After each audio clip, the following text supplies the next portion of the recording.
디모데후서 3장 16절과 17절입니다. 모든 성경은 하나님의 감동으로 된 것으로 교훈과 책망과 바르게 함과 의로 교육하기에 유익하니 이는 하나님의 사람으로 온전하게 하며 모든 선한 일을 행할 능력을 갖추게 하려 함이라. 어느 식인종이 복음을 듣고 예수님을 믿게 됐습니다. 그래서 그날부터 열심히 성경을 읽었습니다. 식인종이 성경 읽는 모습을 보고 지나가는 백인들이 놀리기 시작했습니다. 식인종 주제에 성경을 읽고 있다니 네가 글은 아느냐, 무슨 뜻인지 알고 있느냐 비난하기 시작했습니다. 그럼에도 불구하고 식인종 형제는 상관하지 않고 열심히 성경을 읽었습니다. 그럼에도 불구하고 주변의 백인들이 놀리기 시작했습니다. 계속해서 놀렸습니다. 참다 못한 식인종이 성경을 덮고 백인들을 향해 이렇게 말했습니다. 야, 말씀이 내 안에 없었으면 너희들이 내 안에 있었을 것이다. 우리는 하나님의 말씀이라고 믿는 성경을 읽고 있습니다. 그런데 여러분, 성경은 하늘에서 떨어진 책이 아닙니다. 하나님의 감동을 받은 사람들이 쓴 책이 성경입니다. 여러분, 이런 질문 해보셨습니까? 이런 의문 가져보셨습니까? 성경은 언제부터 존재했을까? 성경은 언제부터 하나의 책이 되었을까? 우리가 성경을 읽다 보면 하나님에 대하여 이해하지 못할 때가 있습니다. 예를 들면 아이들까지도 죽이라고 명령하는 하나님을 우리가 이해할 수 없습니다. 그 하나님이 지금도 우리에게 그런 명령을 하고 계실까? 우리는 질문할 수밖에 없습니다. 오늘 말씀을 통해 성경이 어떻게 탄생하게 됐는지 그 과정을 살펴보려고 합니다.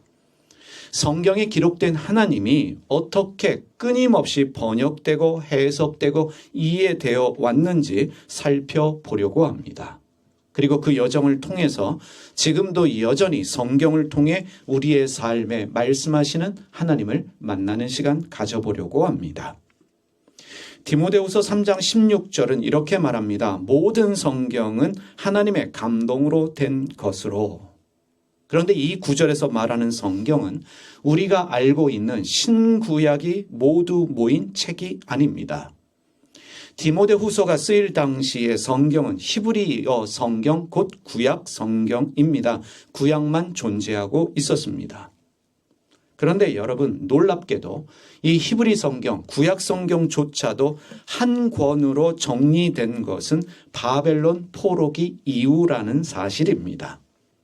기원전 6세기까지 유대인들에게는 성경이 없었습니다. 그들에게는 하나님이 계시다라고 믿는 성전이 있었고, 그리고 자신들을 대신해서 하나님을 예배하며 하나님에 대하여 말해주는 제사장들이 있었습니다.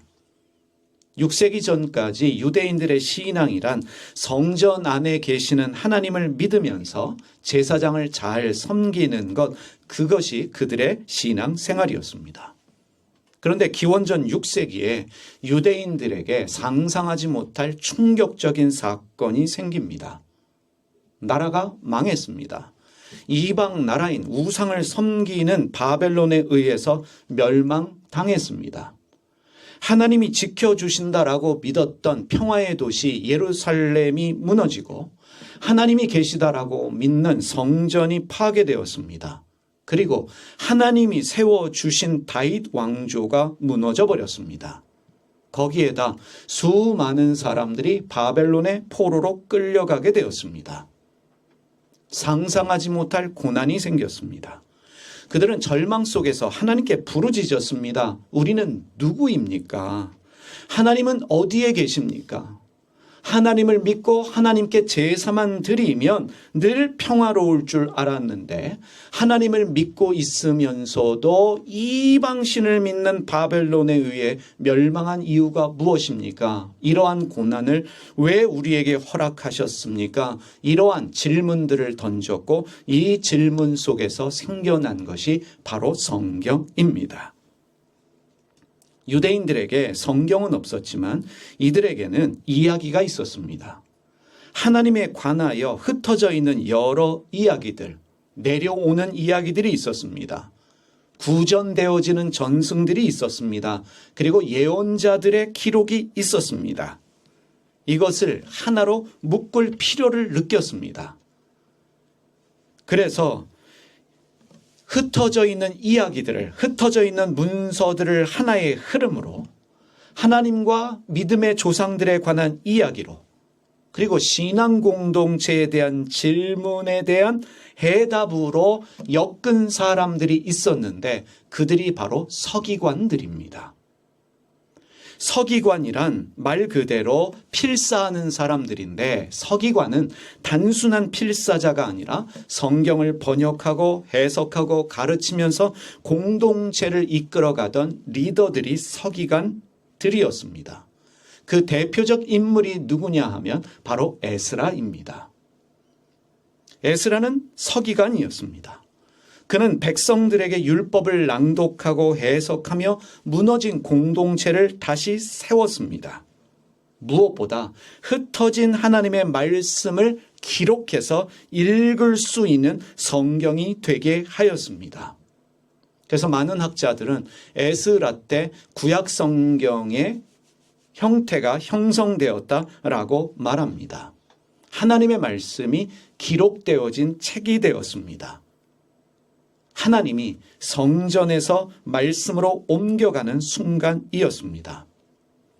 하나님은 이스라엘 백성들에게 고난을 허락하셨습니다. 그 고난 때문에 성전이 무너졌지만 하나님은 성경을 선물로 주셨습니다. 어찌 보면 성전보다 더 귀하고 값진 선물이 성경이라고 말할 수 있습니다. 고난을 통해서 하나님은 더 값진 것을 주신다는 것을 우리가 알 수 있습니다. 눈에 보이기에 성전이 더 귀해 보이고 더 값지게 보이지만 손에 들려진 성경이 더 값지고 귀하다는 것을 누가 알 수 있겠습니까? 바로 믿음의 사람들입니다. 하나님은 이들에게 성경만 선물로 주신 것이 아닙니다. 선물이 또 있습니다.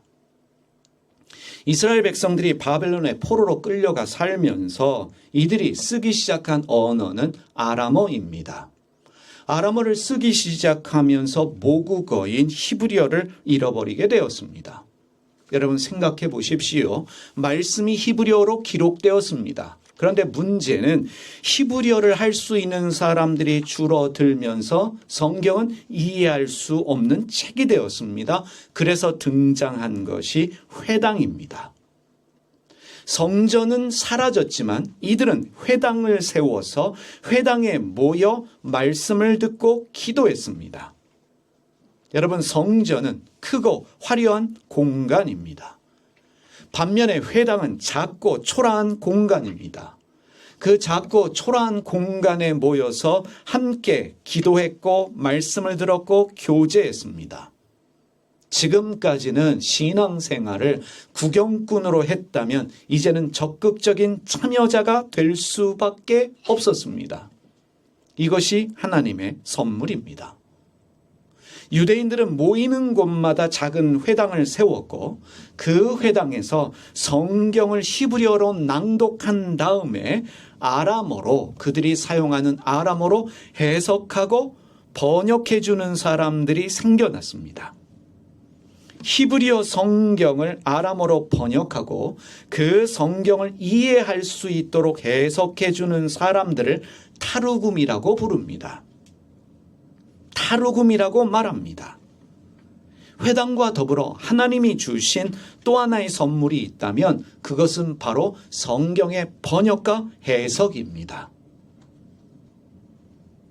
누군가가 옆에 서서 알아들을 수 있는 말로 번역해 줄 뿐만 아니라 이 말씀이 어떤 의미를 가지는지 해석해 주었습니다. 그래서 성경을 문자 그대로 믿은 것이 아니라 번역과 해석을 통해서 사람들은 하나님의 말씀을 이해할 수 있게 되었습니다. 바로 그 시작이 타르굼입니다. 이렇게 이해할 수 있습니다. 어떤 선교사가 원주민 부족에게 들어가서 그들의 언어로 성경을 번역하는데 양심이라는 단어를 번역해야 되는데 원주민어에는 양심이라는 단어가 없었습니다. 이들은 양심이라는 단어 대신에 이런 표현을 쓰고 있었습니다. 내 안에서 속삭이는 새, 이것이 원주민들이 사용하는 양심이라는 뜻이었습니다. 그래서 선교사는 자기가 알고 있는 양심이라는 단어 대신에 원주민들이 이해할 수 있는 단어, 그들의 단어인 내 안에 속삭이는 새로 양심을 번역했다라고 합니다. 바로 이런 것입니다. 하나님은 우리 시대에 우리가 이해할 수 있는 언어로 우리에게 말씀하시며 우리에게 깨닫게 하십니다. 히브리어가 원어라고 하지만 그 원어를 이해할 수 없는 사람들이 회당에 모여서 그들의 언어인 아람어로 성경을 들을 뿐만 아니라 아람어로 해석되어진 이해를 가지게 되었습니다. 그래서 타르굼은 단순한 번역이 아닙니다. 그 당시 사람들의 언어로 그들의 삶에 맞게 번역, 해석하며 이해되어지는 말씀으로 전해지는 사건이었습니다. 이해되지 않던 하나님의 말씀이 그 시대의 언어로 그 시대의 사회와 사람들에게 필요한 말씀으로 들리기 시작했던 것입니다. 이 일 이후에 유대 신앙 공동체는 하나님의 말씀을 이해하기 위해서 성경을 끊임없이 번역하고 해석했고 설명했습니다. 그래서 생겨난 것이 탈무드이고 미드라시라는 책들입니다. 유대인들은요, 포로기 이후에 전 세계로 흩어졌습니다. 그들을 디아스포라라고 이야기를 합니다. 대부분의 유대인들은 헬라 문화권 속에서 살아가기 시작했는데 이제 헬라 문화권으로 흩어진 유대인들의 언어는 그리스어가 되었습니다. 우리가 말하는 헬라어가 이들의 모국어가 되었습니다. 이제 이들은 히브리어도 아람어도 사용하는 것이 아니라 헬라어를 모국어로 사용하는 사람들이 많아졌는데 그들의 말로 된 성경이 없었습니다. 그들도 질문했습니다. 우리는 누구인가?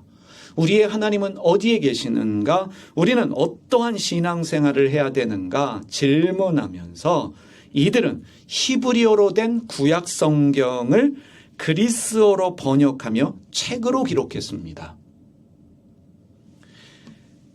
바벨론의 포로로 끌려갔던 사람들은 그들의 언어로 된 아람어로 말씀을 듣고 이해를 했습니다. 아람어로 번역해 주었고 해석해 주었고 그것을 들었는데 이제 그리스 문화권으로 흩어진 유대인들, 그리스어, 헬라어를 쓰는 유대인들을 위해서 성경이 번역되어지고 책으로 기록되어졌습니다. 그 성경을 70인역이라고 말합니다.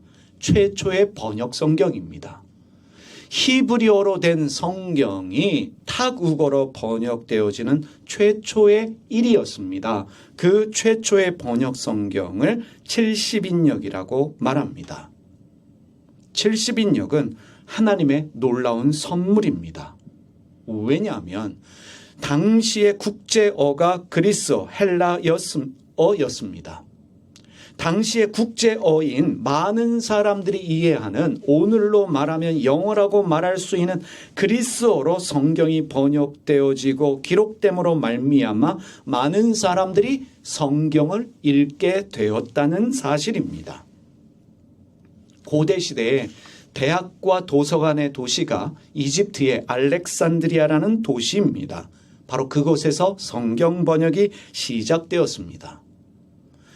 처음에 토라를 번역하면서 예언서, 시편, 외경까지 번역되어졌는데 이 70인역은 사람들이 목적을 가지고 모여서 한 번에 성경을 번역한 것이 아니라 토라가 번역되어지면서 이후에 이 사람 저 사람들이 헬라어로 성경을 번역하면서 무려 300년에 걸친 다양한 사람들의 작업으로 이루어진 성경이 바로 70인역입니다. 최초에 성경을 번역하기 시작한 사람들이 전설에 의하면 70명, 72명이었다라는 이야기가 있기 때문에 70인역으로 말하고 있는 것입니다. 그런데 이 번역 작업은 단순한 번역이 아니었습니다. 하나님을 이해하고 해석하는 번역이었습니다. 그들의 번역 작업은 하나님을 그 시대와 문화 속에서 그들의 언어 안에서 살아있는 하나님으로 만나는 일이었습니다. 먼 옛날의 이야기를 옛날 이야기로 전하는 것이 아니라 이 번역 작업을 통해서 하나님은 오늘 우리에게 무엇을 말씀하시는가 그들이 이해하고 그들이 깨달은 하나님을 기록하는 일이었습니다. 사실 성경 번역은 해석입니다. 해석은 성찰입니다. 하나님을 이해하려는 노력이 바로 성경 번역이라 말할 수 있습니다. 하나님의 감동을 받은 사람들이 성경을 기록하고 번역을 하지만 사람이 하는 일이기 때문에 생기는 오류들이 있습니다. 우리가 보통 교회 일하는 사람들, 목사님, 신부님들 이런 분들을 주님의 종이라고 이야기를 합니다. 성령 받았기 때문에 주님의 종이기 때문에 실수가 없을 수 있다. 아니지요. 실수할 수 있습니다. 사람이기 때문에 오류를 범할 수 있습니다. 하나님의 감동을 받았지만 사람이기 때문에 실수할 수 있고 오류를 범할 수 있습니다. 그런데 그 작은 오류들이, 실수들이 하나님과 신앙에 대한 오해를 만들 수 있다는 부분입니다.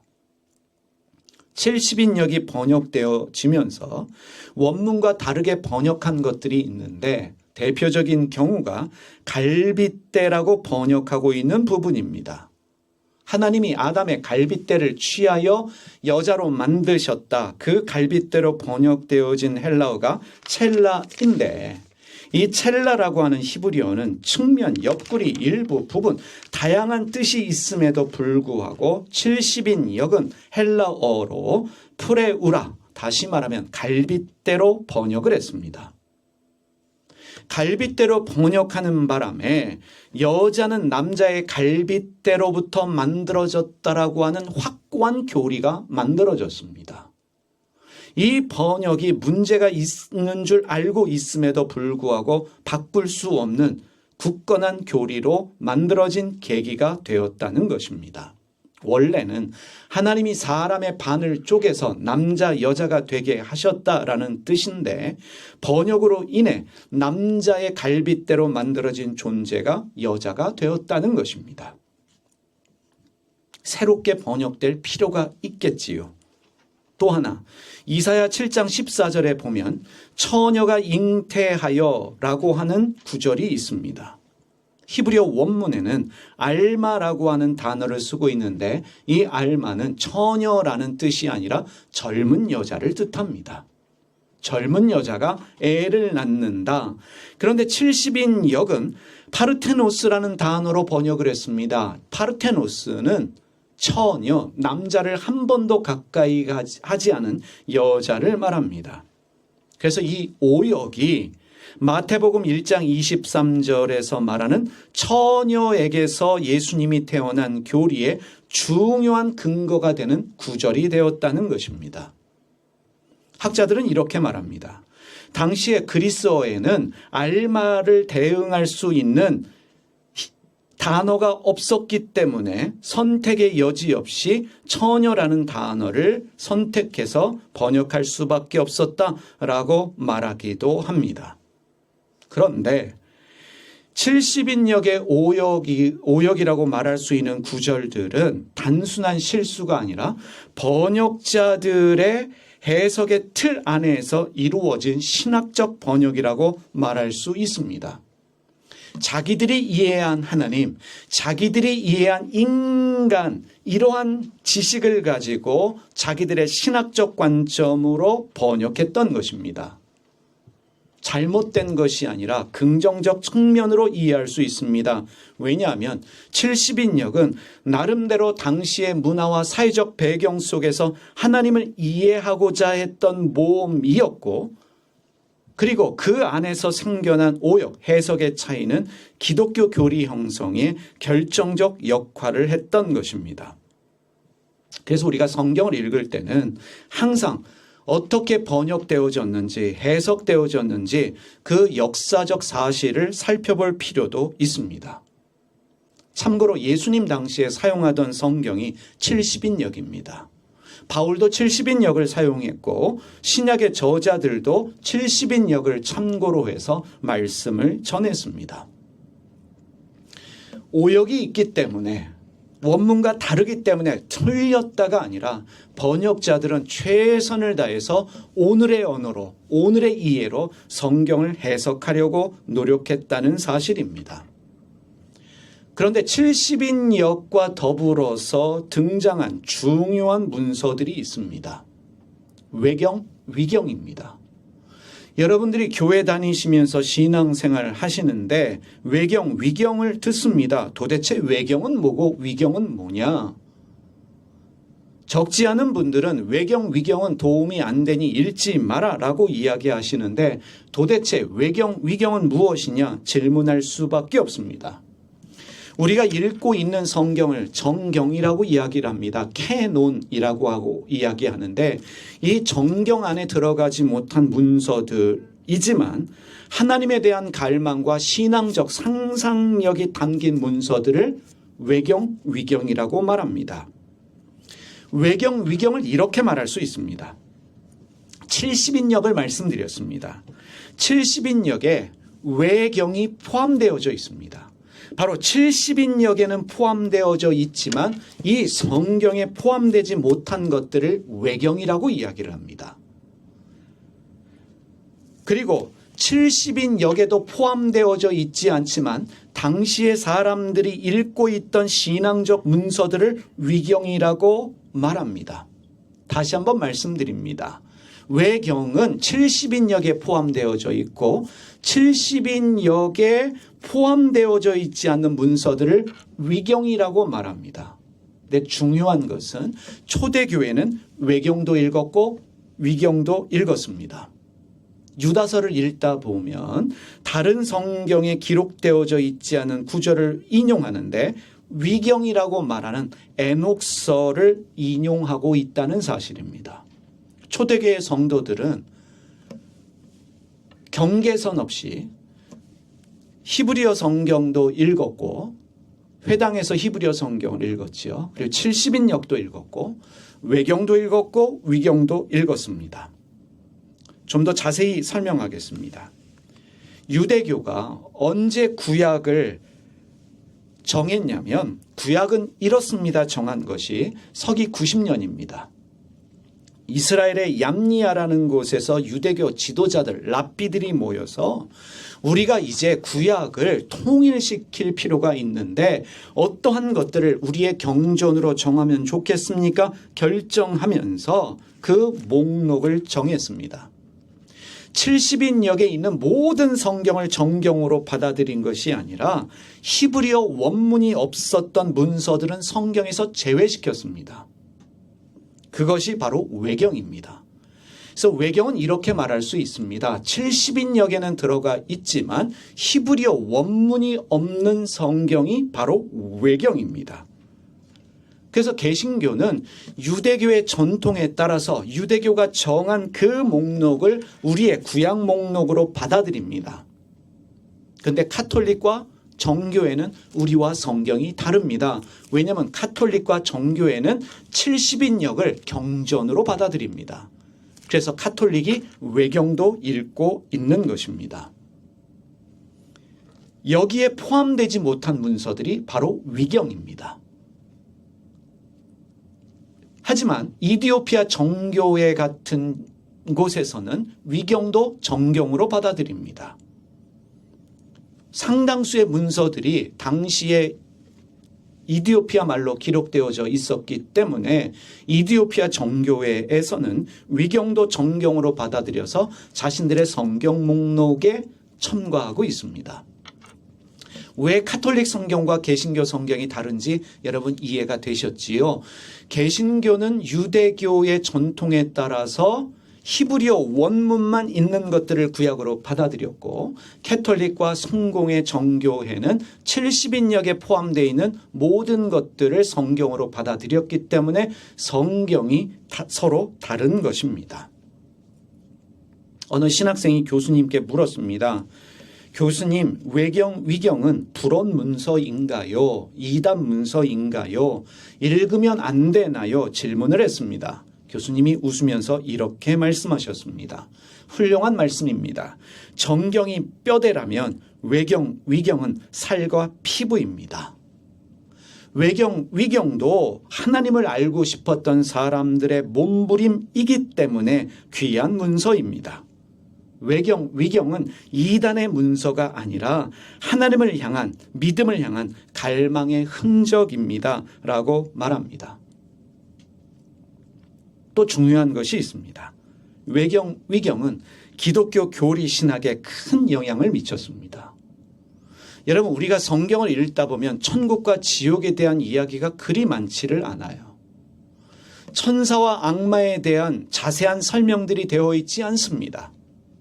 사탄이 언제 하나님을 거역했는지, 사탄의 무리들이 어떻게 생겨났는지 우리의 성경에는 자세하게 말하지 않고 있습니다.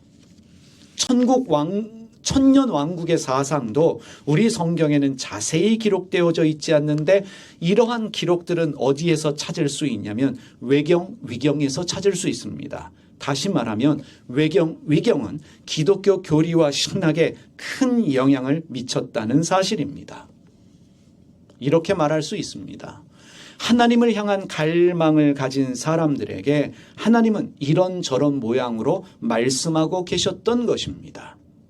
만약에 위경을 읽지 마라, 불온 문서다라고 말한다면 이것은 기독교 신학과 교리는 이단이라 말하는 것과 다름이 없습니다. 영향을 받으면서 기독교 교리와 신학이 만들어졌습니다. 하나님은 위경마저도 우리에게 주신 귀한 선물이라는 것입니다. 하나님은 우리에게 이런저런 모양으로 말씀하시고 이런저런 모양으로 계속적으로 우리 삶에 은혜를 주고 계십니다. 히브리 성경, 즉 구약은 포로기 이후인 5세기부터 편집되어 오다가 서기 1세기에 AD 90년경에 얌리아라는 곳에서 구약의 목록들이 정리되었습니다. 그리고 2세기에 접어들면서 책의 형태, 코덱스로 묶이기 시작합니다. 코덱스라는 단어를 중요하게 여러분들 기억해 주시면 좋겠습니다. 지금까지 성경은 두루마리였습니다. 낱개의 두루마리 형태가 성경이었는데 이 성경이 묶여지는 책이 되기 시작한 것이 2세기경부터입니다. 이 코덱스는요, 서기 1세기, 2세기경부터 로마 제국에서 사용되어진 문서 보관 방법이었습니다. 문서들을 묶어 보관하던 방법이 코덱스였는데, 이제 사람들이요, 성경을 두루마리 형태로 읽기 시작하다가 이제 책으로 묶어서 읽기 시작했습니다. 이것도 혁신적인, 획기적인 사건이었습니다. 성경이 책으로 묶이면서 성경은 함께 넘겨보는 책, 함께 나누어 읽는 공동체의 보물 자산이 된 것입니다. 책으로 묶여진 성경, 하나님이 교회에 주신 귀한 선물입니다. 초대교회는요, 복음서, 서신들을 묶기 시작했습니다. 책으로 묶어 들고 다니기 시작했습니다. 보관도 쉬웠고 이동도 쉬웠고 무엇보다도 선교와 복음 전파에 용이하게 사용될 수 있었던 것이 바로 코덱스였습니다. 성경이 번역된 것도 귀한 일이고 성경의 목록이 정해진 것도 귀한 일이고, 그런데 책이 되었습니다. 두루마리에서 끝난 것이 아니라 이제는 읽을 수 있는 책이 되었습니다. 하나님이 코덱스라는 기술을 통해서 더 많은 사람들이 성경을 읽을 수 있게 만들어 주신 것입니다. 이런 역사가 우리에게 주는 깨달음이 무엇입니까? 하나님은 여전히 성경을 통해 우리에게 말씀하시며 자신을 드러내고 계십니다. 하나님은 오늘 우리에게 우리의 언어로 우리의 방식과 우리의 문화에서 말씀하시기 위해서 일하시는 분이라는 것입니다. 여러분, 아무리 히브리어를 알아도 한국 사람인 제가 히브리어로 무언가를 듣는다면 그 감동과 깨달음은 다를 수밖에 없습니다. 피부에 와닿지를 않습니다. 하나님이 여러분에게 말씀하실 때 무엇으로 말씀하실까요? 우리의 언어로 된 우리의 성경을 통해서 말씀하십니다. 그래서 하나님은 끊임없이 감동을 주셔서 성경을 번역하고 해석하게 하십니다. 그러나 사람이기 때문에 하나님의 감동을 받아도 오역할 수 있고 실수할 수 있습니다. 그래서 우리는 겸손할 수밖에 없습니다. 내가 아는 것이 전부가 아니기 때문에 그렇습니다. 내가 할 수 있는 최선을 다해서 번역하고 해석하고 이해해서 말씀을 전하지만 나는 사람이기 때문에 하나님이 감동을 주셨다라고 할지라도 실수하고 그리고 오역할 수 있다는 사실입니다. 그러하기 때문에 겸손한 마음을 가지고 계속적으로 공부하고 노력할 수밖에 없습니다. 하나님은 우리에게 말씀을 주기 원하십니다. 어떻게요? 성경을 통해서 우리에게 말씀해 주기 원하십니다.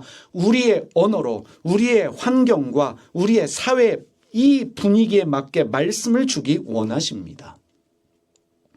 성경은 던져놓고 무조건 믿으라라고 주신 책이 아닙니다. 성경에도 오류가 있습니다. 성경에도 모순이 있습니다. 번역이 잘못된 경우도 있고요. 어떤 것들은 도대체 무슨 뜻인지 알 수 없는 원어들도 존재합니다. 하나님이 그 모든 것들을 허락하셨습니다. 성경의 오류도 허락하셨고 모순도 허락하셨습니다. 번역자의 실수도 허락하심으로 말미암아 우리에게 끊임없는 공부와 연구, 번역과 해석, 이해를 요구하고 계십니다. 아브라함 시대에 성경이 없었습니다. 아브라함 시대에 성경이 없던 시대에 기원전 3000년 전에 하나님이 하나님의 방법으로 아브라함에게 맞게 말씀하셨던 하나님이 동일한 방법으로 나에게 말씀하실까? 절대로 아닙니다. 하나님이 동일한 방법으로 말씀하기 원하셨다면 우리에게 성경을 주실 이유가 없습니다. 하나님은 아브라함 시대의 방식이 아니라 오늘 이 시대의 방식으로 우리에게 맞게 말씀하시는데 우리에게 말씀하시기 위해서 성경을 주셨습니다. 그 성경을 통해서 새로운 방식으로 우리의 언어와 문화와 환경 속에서 말씀하고 계시다는 사실입니다. 기원전 3000년 전에 교리와 윤리, 신앙이 아니라 2025년도를 살아가는 우리에게 필요한 교리와 윤리와 신앙으로 우리에게 말씀해 주기 원하신다는 것입니다. 여러분, 오늘 우리가 하나님을 믿는 방식은 아브라함 시대와 달라도 전혀 다른 방식일 것입니다. 만약에 아브라함이 오늘 한국교회에 온다면 적응하지 못할 거예요. 만약에 아브라함이 한국교회에 온다면 이게 뭔 일이래 하면서 도망갈지도 모릅니다. 2단, 3단이라고 말할 수 있을지도 모르겠어요. 여러분, 예배 전마다 기도와 묵상을 위해 우리 교회가 트는 영상 중에 상당수는 성당의 영상들입니다. 트는 이유가 있습니다. 우리의 인식을 바꾸는 거예요. 성당이요, 바뀌기 위해서 몸부림치고 있습니다. 그들의 찬양 예배를 보면 우리보다 더 뜨거워요. 드럼도 치고 기타도 치고 박수도 치고 손을 들면서 젊은이들이 하나님을 뜨겁게 예배합니다. 그들도 변화하기 위해서 애를 쓰고 있습니다. 왜냐하면 지금까지 하나님이 이렇게 말씀하신다라고 믿었지만 시대가 변함에 따라서 하나님이 새로운 방식으로 말씀하신다는 것을 알고 있기 때문입니다. 제가 새벽 출퇴근길에 만나는 예수님 말씀 전할 때마다 인용하는 성경이 200주년 신약성서입니다. 카톨릭에서 번역한 성경입니다. 카톨릭이 선교 200주년을 기념해서 신약성경을 새로 번역하는데 탁월한 학자들 수십 명이 거의 10년 넘게 매달려서 이 시대에 맞게 번역한 현존하는 한국말 신약성경 중에 최고의 번역이라 말할 수 있는 성경입니다. 탁월한 점은 존댓말 하시는 예수님으로 번역했다는 것입니다. 요즘 젊은 사람들에게 반말하는 예수님은 꼰대같이 느껴집니다. 애한테도 반말, 어른한테도 반말, 어머니한테도 반말하는 예수님은 매력이 없습니다. 하나님이 우리에게 말씀하실 때 어떻게 말씀하실까? 그래서 존댓말 하시는, 사람을 존중하시는 말로 새롭게 번역했던 것입니다. 바로 이것이 핵심입니다. 하나님은 우리에게 새롭게 말씀하기 원하시기 때문에 교회는, 그리고 우리는 끊임없이 새롭게 번역하고 해석하고 이해하는 노력이 필요합니다. 하나님은 지금도 우리에게 말씀하십니다. 성경을 통해 말씀하십니다. 그래서 오늘 우리가 해야 될 일은 이것입니다. 우리는 우리의 문화와 언어로 지금의 질문으로 성경을 번역하고 해석하고 이해해야 합니다. 그런 열심과 노력으로 번역되어진 성경이 메시지 성경입니다. 어떤 분들은 메시지 성경을 비난합니다. 너무 자의적인 해석이다. 아닙니다. 원어를 깊게 파고 들어가서 오늘 그 단어가 어떻게 해석될 수 있는지에 대한 고민의 산물이 바로 메시지 성경입니다. 그래서 메시지 성경 읽다 보면 뜬금없이 커피라는 단어가 나옵니다. 예수님 당시에 고대시대에 커피는 없었습니다. 그런데 커피라는 말이 우리에게 다가오기 때문에 어떤 부분에는 커피라는 단어를 집어넣어서 이해시키고 있습니다. 하나님은 언제나 새롭게 번역되고 해석되고 이해되어져야 합니다. 3000년 전의 하나님이 전부가 아닙니다. 우주가 팽창하듯이 하나님에 대한 이해는 끊임없이 넓어지고 있는데 2000년 전, 1000년 전 교리에 집착해서 그것만 믿으라고 하는 것은 우리의 손실입니다. 하나님의 말씀은 오늘 우리가 사는 이 시대에 살아있는 의미로 다시 드러나야 합니다. 그럴 때 오늘 우리가 읽었던 디모데 후서의 말씀처럼 성경은 교훈과 책망과 바르게 함과 의로 교육하기에 유익합니다. 끊임없이 번역되고 해석되고 이해되어질 때에 하나님의 사람으로 온전하게 되며 모든 선한 일을 행할 능력을 갖추게 합니다. 무엇보다 이러한 일들을 통해 우리는 하나님을 새롭게 만나는 은혜를 경험하는 것입니다. 여러분, 오늘 말씀을 통해 무엇을 배우십니까? 하나님은 끊임없이 말씀을 주시기 위해서 사람들에게 고난을 허락하신다는 것입니다.